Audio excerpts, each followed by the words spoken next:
My name is Marina Evans, 32, and last Christmas, I stepped into my family's Burlington mansion, pulse racing.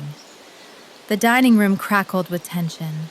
My parents, older sister, older brother, and younger sister around the table. I hadn't been home in years. This wasn't a reunion. I had a score to settle. Mid-dinner, my dad stood, voice cold. I've sold Pure Harvest, counters our family's organic food business. You get nothing. My older brother slammed the table, yelling, "What?" My older sister snapped, "This is our legacy."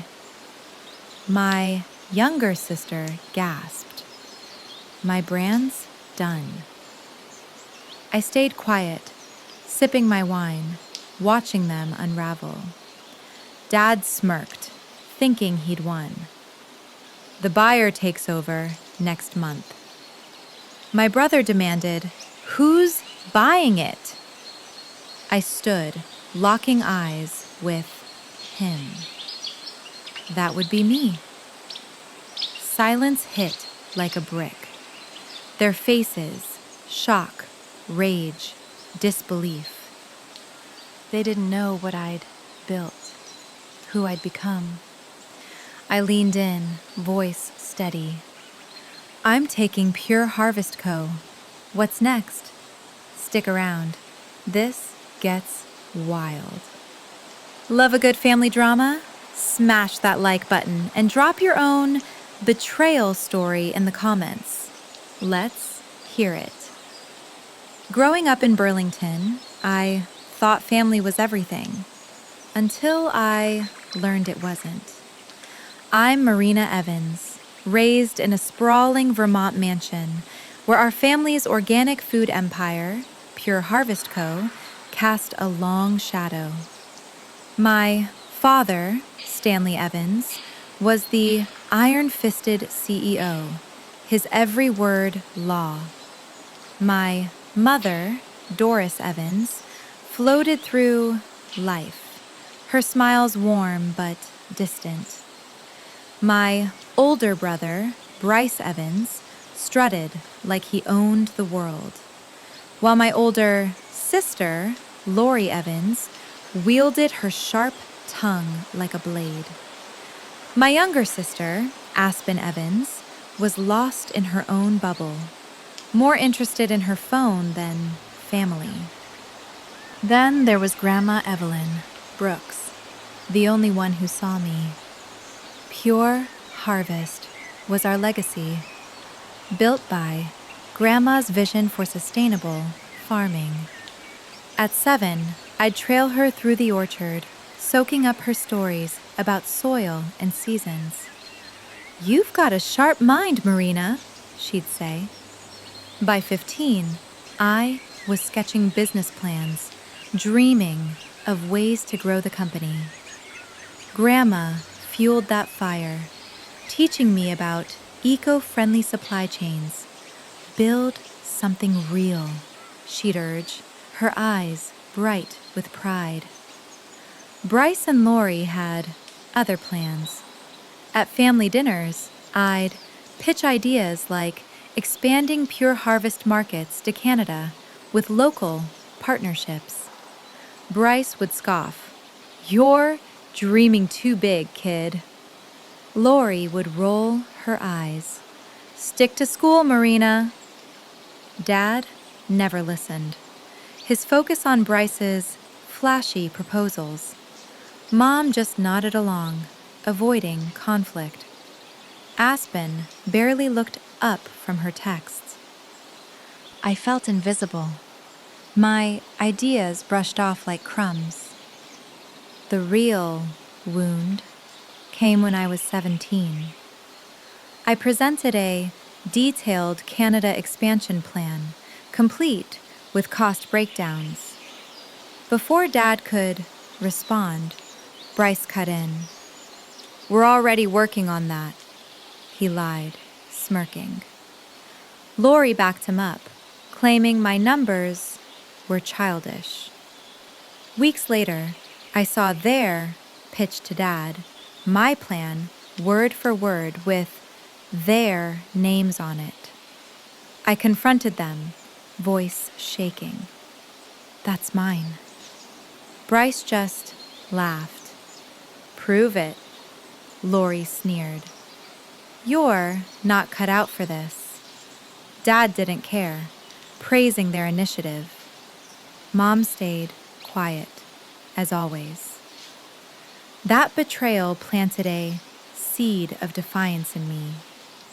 The hardest blow came in my final year at the University of Vermont.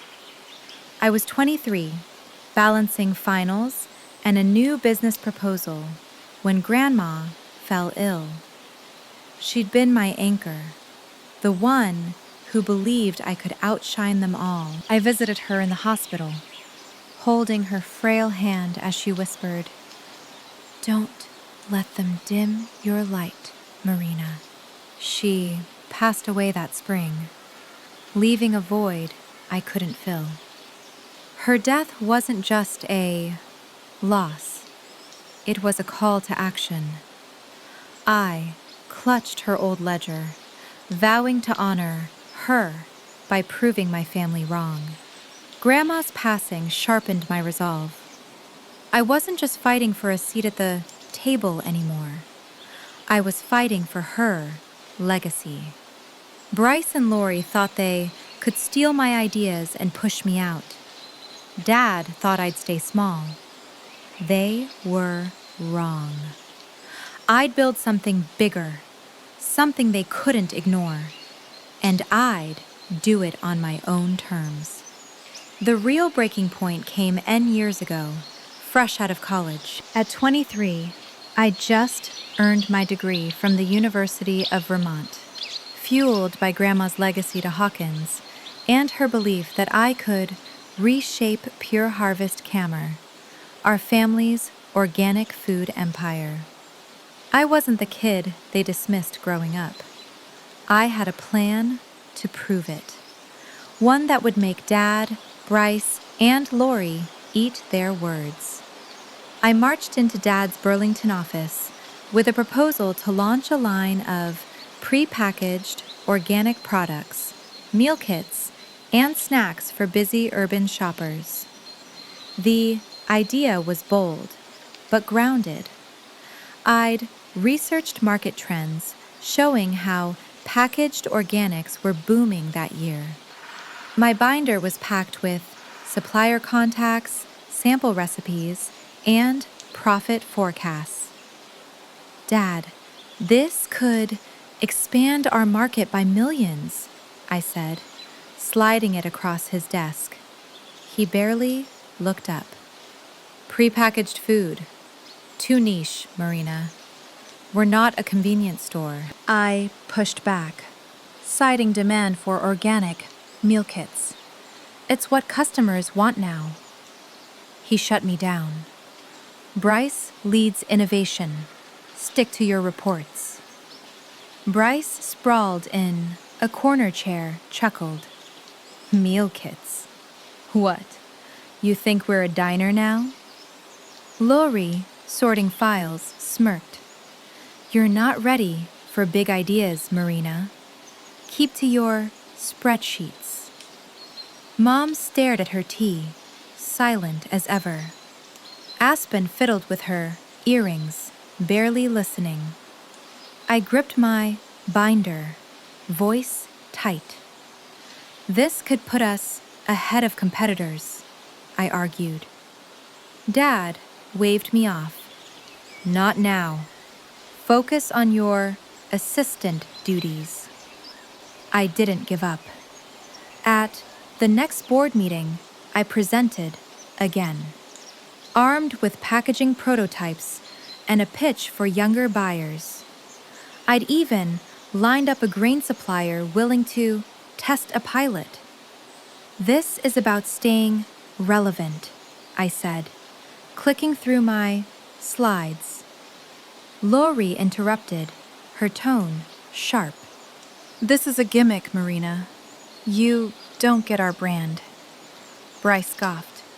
You're out of your depth. Stick to data entry. Dad nodded. We're not investing in this. Handle inventory instead. Inventory? I was barely trusted to check stock levels. Their rejection wasn't just business. It was a slap in the face. I'd poured my heart into that plan, inspired by Grandma's lessons on building something lasting. Dad saw me as a kid with no vision. Bryce and Lori treated me like an intern, not a sister. Mom's silence hurt almost as much, and Aspen's disinterest was no surprise. They didn't just reject my idea, they rejected me. I tried one last time, sharing my pitch with the team, informally, hoping for support. Bryce laughed it off. Pre-packaged organics. Good luck selling that to corner stores. Lori rolled her eyes. You're wasting our time, Marina. Dad didn't even show up. I was done. Their dismissal crushed any hope of proving myself in Burlington. I thought of Grandma's words, build something real. I wouldn't do it here. That night, I packed a single bag, staring at my discarded proposal. My family thought I'd stay small, a footnote in their empire. They were wrong. I bought a bus ticket to Millier, an hour away, but a world apart. I wasn't running. I was starting a fight. Millier would be my proving ground, where I'd build something to make them regret underestimating me. Millier was cold and unforgiving, but it was where I became J.M. Harper. I arrived in Vermont's capital with a single suitcase, a few hundred, and a fire in my gut to prove my family wrong. At 23, I was broke, alone, and far from the Burlington mansion where Dad, Bryce, and Lori had dismissed me. But I wasn't running. I was rebuilding. The first year was brutal. I rented a cramped studio, barely covering bills with freelance gigs, writing marketing copy for local farms, analyzing supply chains for small, organic brands. Every dollar went to rent or ramen, but I didn't care. I was free from Dad's shadow, Bryce's smirks, and Lori's cutting remarks. Mom's silence and Aspen's indifference were just memories now. Grandma's words echoed. Build something of your own. So I did. I started sketching out a business under a pseudonym, J.M. Harper, Jane Marina Harper, to keep my family clueless. My idea was the one they'd rejected, a sustainable distribution model for organic produce, connecting Vermont farmers to urban markets. I called it Green Wave Organics. Late nights, I hunched over my laptop, designing a platform to streamline orders, cut waste, and prioritize eco-friendly packaging. It was the plan I'd pitched to Dad, refined with everything I'd learned since. Money was tight, but I wasn't alone. My best friend, Ellie Thompson, a graphic designer with a knack for branding, became my lifeline. Ellie believed in me when I doubted myself. You're onto something big, Marina, she'd say, tweaking my logo over coffee. She helped me craft a sleek website, and pitch decks that screamed professionalism. Her support wasn't just creative. She'd drag me out for pizza when I forgot to eat, reminding me to breathe. By the second year, Green Wave Organics took shape. I partnered with local co-ops, securing contracts with farmers who loved my vision. I negotiated deals with delivery services, keeping costs low by leveraging shared logistics. My platform offered subscription boxes, fresh, organic produce delivered weekly to city dwellers. Customers raved about the quality, and word spread. I landed my first big client, a Burlington grocery chain under my J.M. Harper alias. They had no idea I was in Evans. The grind was relentless. I'd worked 16-hour days, balancing freelance jobs with Green Wave's demands. One night, exhausted, I nearly gave up. My bank account was at $200, and a supplier had backed out. Ellie sat me down. "You're not quitting," she said, shoving a spreadsheet in my face. "Look at your growth. You're making waves." She was right. Orders were up 30% in 6 months. I pushed through cold calling, investors pitching at food expos. Harper. Success came fast. By 25, Green Wave Organics was profitable. I moved to a better apartment, hired a small team, and caught the eye of bigger players. A New York investor impressed by my pitch at a trade show offered $50,000 for a stake. I turned him down. I wasn't ready to share control. Blogs started calling J.M. Harper Vermont's rising star in sustainable food. I'd smile, knowing Dad, Bryce, and Lori had no clue it was me. But I never forgot why I started. Every contract signed, every milestone hit was fuel for my plan. I wasn't just building a business. I was building a weapon. Green Wave Organics wasn't just about organic kale or eco-friendly boxes. It was my way to outshine Pure Harvest Co., to show my family what I could do when they wouldn't listen. Ellie knew my end game. "You're going to crush them?" she'd say, grinning. I'd nod, thinking of the day I'd walk back into that mansion, not as Marina, but as the one who took it all. Just when I thought I'd found my footing, my family struck again. A year after my first big contract with Green Wave Organics, I was 26, riding high on the success of my sustainable food platform in Montier. My business under the alias J.M. Harper was gaining traction. Blogs were buzzing, orders were pouring in, and investors were circling. I was finally proving I wasn't the nobody Dad, Bryce, and Lori thought I was. But they weren't done with me. It started with a call from Todd Brooks, a prominent investor based in Boston. Ellie had connected us after a food expo, and Todd was impressed with Green Wave's growth. He wanted to inject $200,000 to scale our distribution to the East Coast. We set up a meeting in Burlington, neutral ground, close to my roots, but far enough to keep my identity hidden. I prepped for weeks, fine-tuning financials and projections. Ellie helped me polish the pitch, her confidence infectious. "You've got this, Marina," she said, tweaking my slides. I walked into that meeting feeling unstoppable. Todd was all smiles, shaking my hand firmly. "J.M. Harper, you're making waves in organics," he said.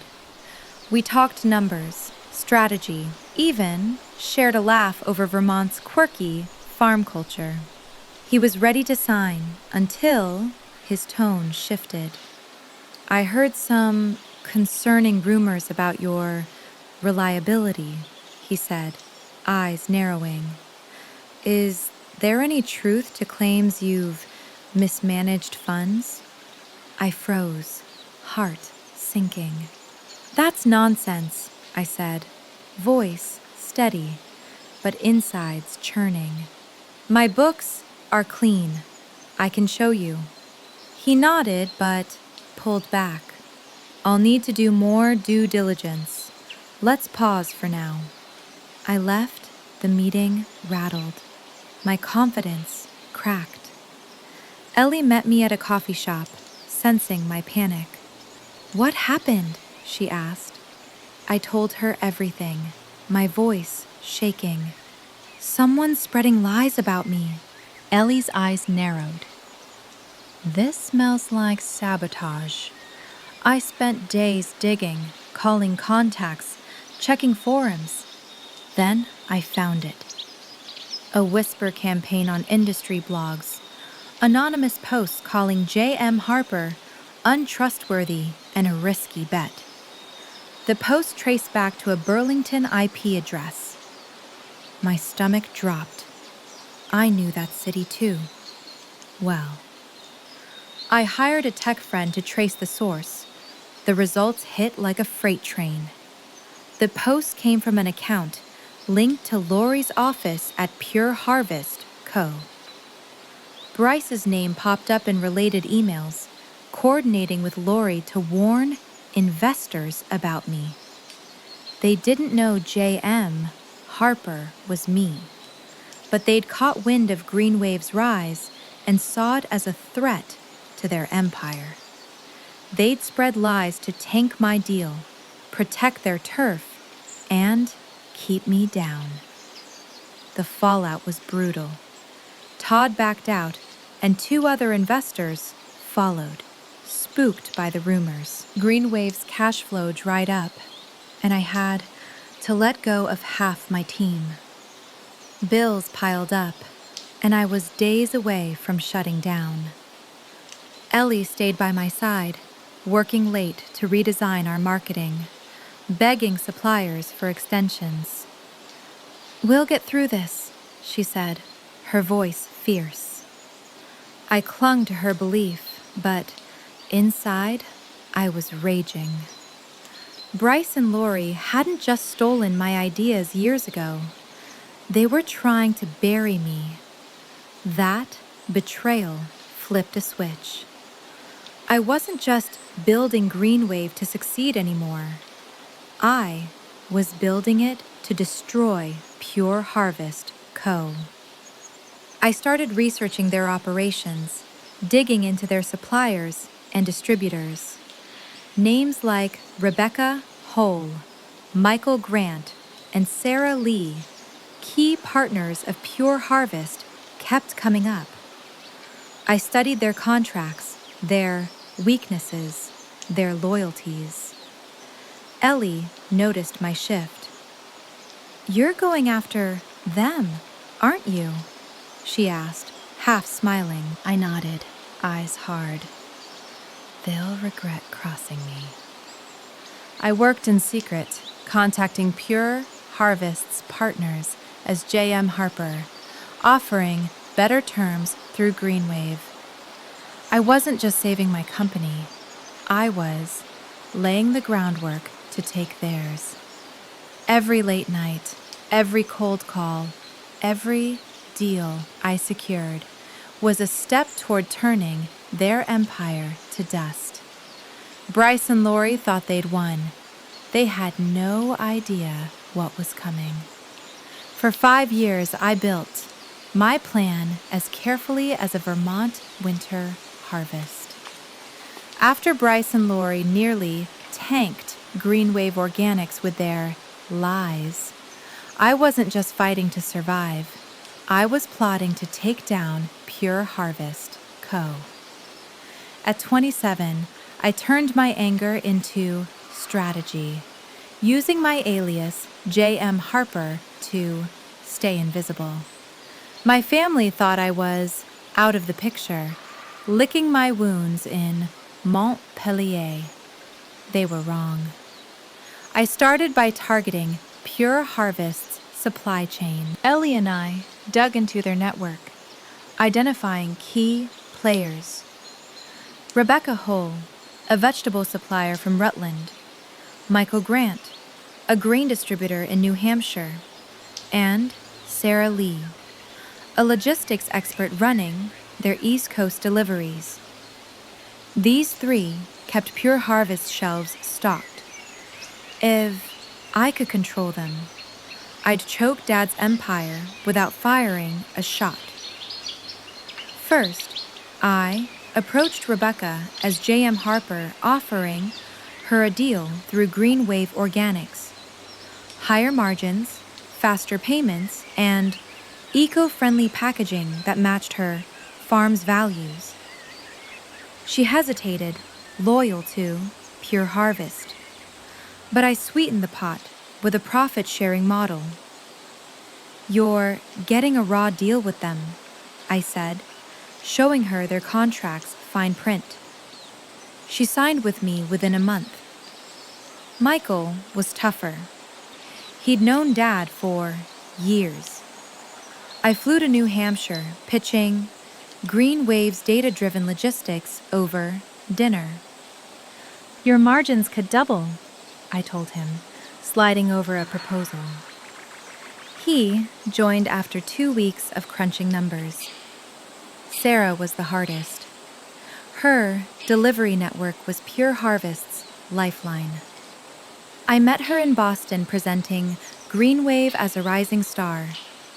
"We're outpacing Pure Harvest in efficiency," I said, showing delivery stats. She was skeptical, but when I offered exclusive routes and a stake in our expansion, she caved.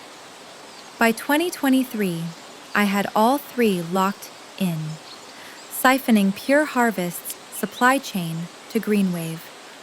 Then I found the golden ticket. While reviewing Pure Harvest's contracts thanks to a leak from a disgruntled employee, I discovered a clause buried in their supplier agreements. It gave Dad veto power over any partner's decision to switch companies, a safeguard Grandma had set up decades ago. If I didn't neutralize it, my plan would collapse. I studied the clause for weeks, consulting a lawyer friend in secret. The loophole was simple. The veto only applied if Pure Harvest maintained majority control of its supply chain. By locking in Rebecca, Michael, and Sarah, I'd already tipped the scales. To seal the deal, I offered each partner a long-term contract with Green Wave, tying them to me exclusively. I also bought out 2 smaller suppliers, ensuring Pure Harvest couldn't replace them easily. The clause was now toothless. Dad's veto power was gone. Ellie, who'd been tracking my moves, grinned when I told her, "You're playing chess while they're playing checkers," she said. I nodded, but my focus was razor sharp. This wasn't just business, it was personal. Over the next 2 years, I expanded Green Wave's reach, signing deals with retailers across the Northeast. Every move was calculated to weaken Pure Harvest without tipping my hand. I kept my identity as J.M. Harperite. No social media, no photos, just a name on contracts and emails. Bryce and Lori were too busy running Dad's empire to notice their suppliers slipping away. Mom and Aspen were irrelevant, lost in their own worlds. By 2025. I was ready for the final act. I'd been invited to the family's Christmas dinner in Burlington. Dad's attempt to play patriarch. After years of silence, I knew he was planning to announce the sale of Pure Harvest corn. Desperate to cash out as his supply chain crumbled. What he didn't know was that I'd orchestrated the collapse. I spent the weeks before Christmas finalizing my takeover bid, working with a private equity firm to fund it. Every document was signed as J.M. Harper, my family none the wiser. I wasn't just taking their company, I was taking their pride, their legacy, everything they thought was theirs. As I packed for Burlington, I looked at Grandma's old photo on my desk. "This is for you," I whispered. The stage was set, and I was ready to drop the bomb. Christmas dinner was served, but the real storm was about to hit. I sat at the Burlington Mansion's dining table, 32 years old, facing Dad, Mom, Bryce, Lori, and Aspen. The air was thick with tension, the clink of glasses masking years of resentment. I'd spent 5 years building Green Wave Organics as J.M. Harper, outmaneuvering my family's empire. Now, it was time to end it. Dad stood raising his wine glass, his voice heavy. "I've sold Pure Harvest Co., he announced. "The buyer takes over next month. You're all out of the deal." Bryce's fork clattered to his plate. "You what?" he shouted, face red. Lori's eyes widened, her voice sharp. "This is our legacy." "How could you?" Aspen gasped, clutching her phone. "My brand's done." Mom just stared at her plate, silent as always. I sipped my wine, heart steady, waiting for my moment. Bryce slammed the table. "Who's the buyer?" I set my glass down, stood, and locked eyes with him. "That would be me," I said, voice calm but cutting.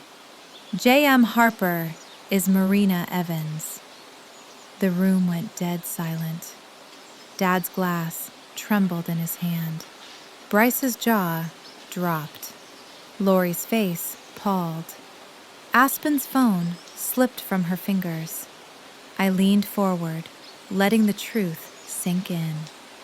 I own Green Wave Organics, and I've bought Pure Harvest Co. Lori found her voice first, venomous. You're nobody." I smiled, pulling a folder from my bag. "Not quite.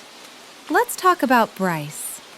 I slid financial records across the table. Proof he'd siphoned $200,000 from Pure Harvest's accounts for personal investments. "These bank statements don't lie," I said. Bryce sputtered. "That's fabricated." But Dad's eyes narrowed, scanning the documents. "Explain this," he demanded. Bryce had no answer, his bravado crumbling. I turned to Lori. "And you? Spreading lies to tank my investors. I traced those rumors to your office." Her smirk vanished. I pulled out another document. "Avoided supplier clause." "You thought Grandma's veto clause would save Pure Harvest?" I said. "But I locked in Rebecca, Michael, and Sarah. Your supply chain's mine. The clause is worthless." Dad's face fell, realizing his empire was gone. Mom finally looked up, eyes wet, but said nothing. The table was chaos. Bryce shouted, "You can't do this!" Lori snapped, "We'll fight you in court!" I stood firm. "Try it. My contracts are ironclad." Aspen whispered, "Marina, why?" I looked at her softer but resolute. "Because you all counted me out." I walked out, leaving them to their shock. After Christmas, I took control. As CEO of Pure Harvest, Coer, I restructured everything. Bryce and Lori were fired on day one. No severance, no mercy.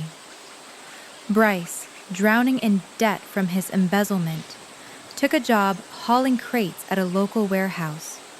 His ego shattered. Lori's reputation tanked. She scrambled for a low-level marketing gig in Boston. Her industry, clout, gone. I offered Aspen a warehouse clerk role out of pity. She took it head down. Her influencer dreams faded. Mom called once, begging for reconciliation. I hung up. Dad never reached out. I was done with them. I poured my energy into Pure Harvest, merging it with Green Wave Organics. Ellie joined as creative director, her designs shaping our new brand. We expanded to Europe just like I dreamed at 17.